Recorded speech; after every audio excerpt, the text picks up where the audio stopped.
Good morning, Klaus. Chairman, colleagues, I am a speaker at this course, and I'm also a representative of the ESCA board, which we happily gave support to the society. David Dujour is our president, and Jacques, next president, Roland, and we are all together 13 people, including the section chairman. I present their greetings. I would like to talk about ESCA a little bit. Being a member, a full member, will give you a lot of opportunities, including educational and academic activities. So ESCA, ESSKA.org is our website. And sorry, you have the chance to do it in the welcome after the session. So concentrate in your presentation. Thank you. And you will do it I misunderstood you. Okay.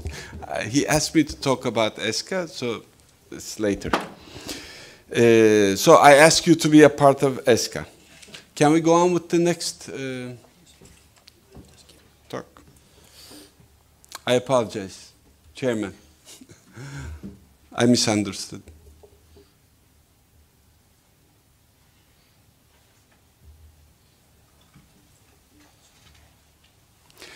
So, this is more fun to talk. First-time dislocators, when they come, what should we do? When is the best time to operate? Should we start with a conservative treatment or surgical treatment? I come from Acıbadem University in Istanbul. These are my disclosures.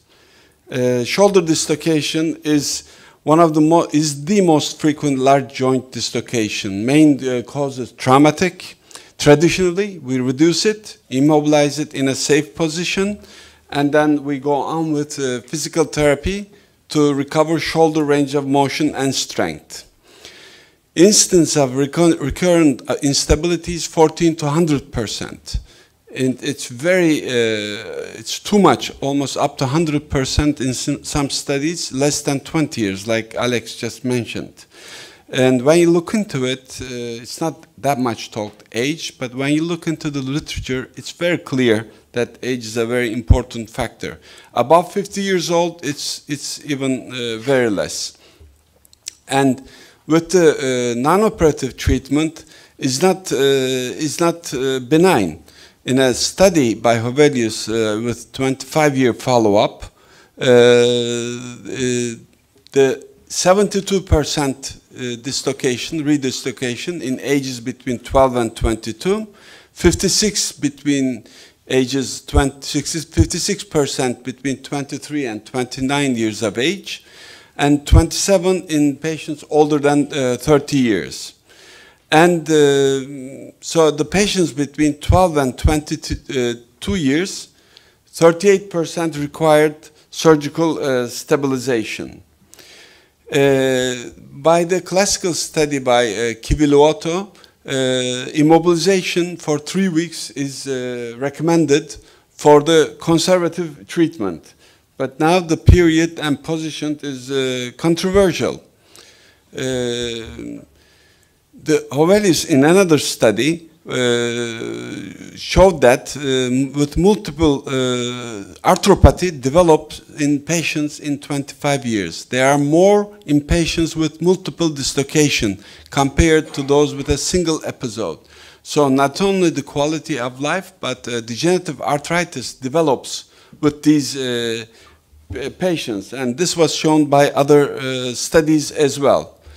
Irrespective of the choice of position and immobilization time, the conservative treatment has a higher rate of recurrence. The alternative is surgical stabilization.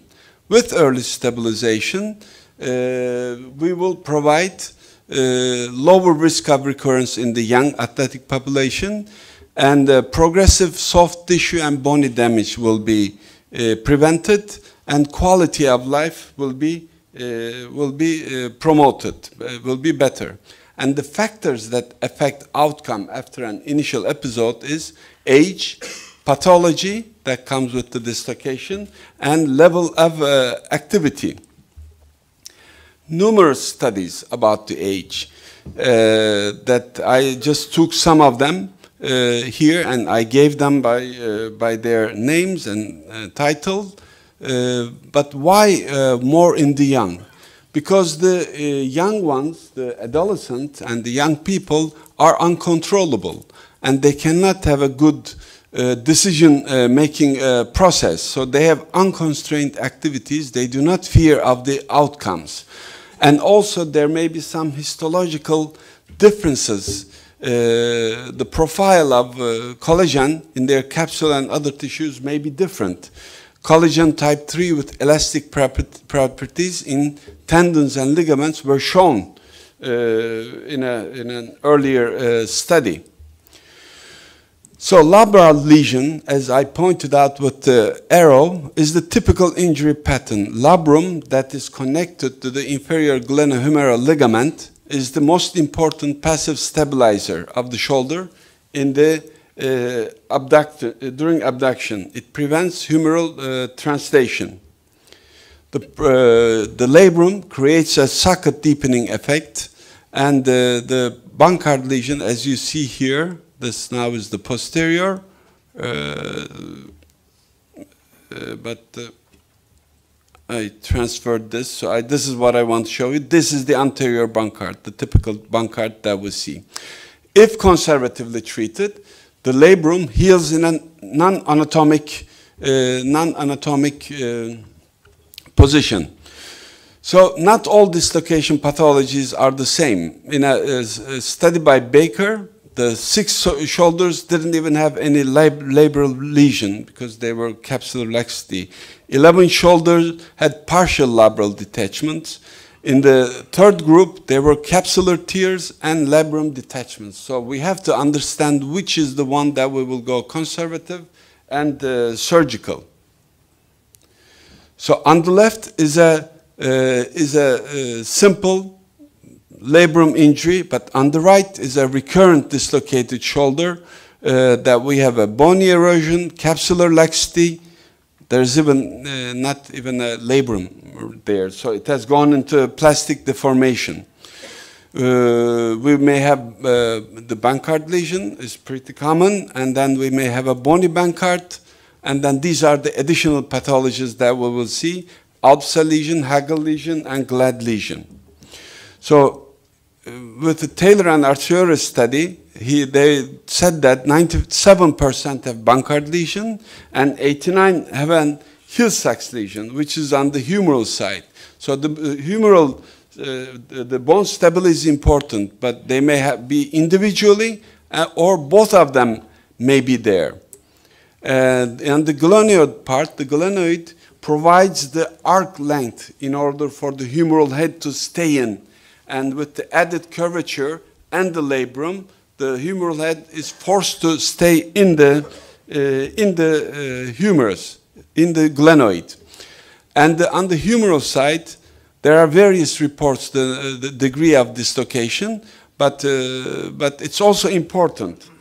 And this is a visual of why it is important. So the Hill-Sachs, as you externally rotate, will go on the front of the glenoid. And if there's a glenoid fracture, it will easily dislocate. So having a Hill-Sachs is important, but more important is whether it's engaged or non-engaged. And then with time, the bipolar bone loss is even more important, not necessarily on the individual part. And then we have to decide whether the joint is able to dislocate or not. So we have to take into both parts. And this is best described by on-track, off-track system. So basically, the width of the glenoid should be more than the distance of the width of the defect that's present. I will not go into detail, but with this system, you will get a very practical description. And of course, with the advanced levels, then we know that we have to operate on this patient after the initial initial dislocation. So with the patient's activity is the other determinant that's effective on the outcome. So overhead athletes, heavy manual workers, younger patients, high impact athletes are more prone. We need a specific tool. The ISIS, Bolo's ISIS is very practical. It's not served for the decision on the initial dislocation, but it's very practical. The more degree you have, then the more likely you will redislocate.